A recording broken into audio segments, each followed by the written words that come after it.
So yesterday I made a video. It was titled "The Difference Between Physiological and Psychological Cravings." And it was kind of a mistake in the sense that I try not to make, duplicate videos of things that I've done before. I don't want people wasting their time reading something that they've already read. There's some concepts I repeat often in videos because I feel that they're important. And I know people don't see all the videos, they only see a few of the videos, and there's some things, kind of the ones that I do the most often is how people quit smoking and some certain relapse prevention content that's just consistent and important. So I repeat those. But this video, it was funny because the way it happened was, I don't know if you realize how I'm doing the video topics now.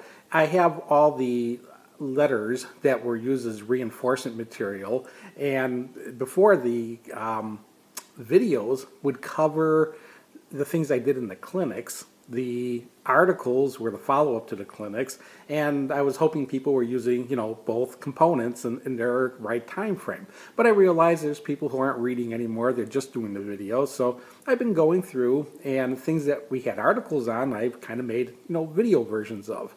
So the stories that I told in the video yesterday were about the comparison between a physical urge versus a psychological urge. I used the example about a toothache and how you can use that to compare the difference.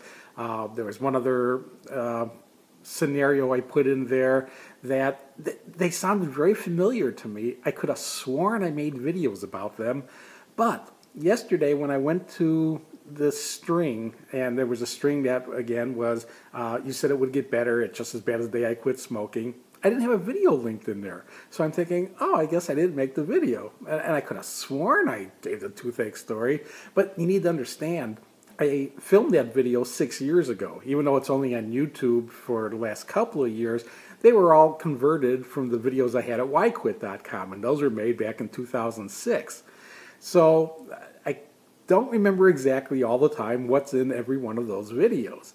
And the other thing is, I had been telling those same stories in clinics for, it was 30-some years before I made the video 6 years ago. So it was like, this was a story that I've told just hundreds of times, and my guess is if you go and you listen to both versions, you would actually see that they were, the parts of them were probably verbatim, word for word, because that's how I did it in the clinic, and, I just remembered the things that I said. So anyway, what I did, because I realized there are people who weren't going to find it in the original version. The original version was, will I ever stop thinking about cigarettes? Well, a person looking up information between the difference between physical and psychological urges may not look at that other title. So I'm leaving the video up, and what I did is I put a note on the introduction saying it's the same content that's in the 2006 version of Will I Ever Stop Thinking About Cigarettes.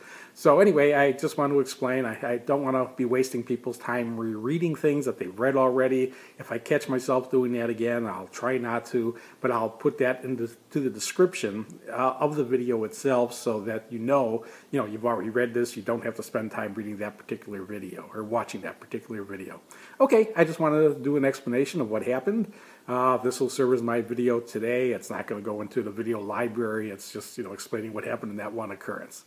All right, hope everyone's having a good day. And remember, the way to keep this quit going is still sticking to your commitment to never take another puff.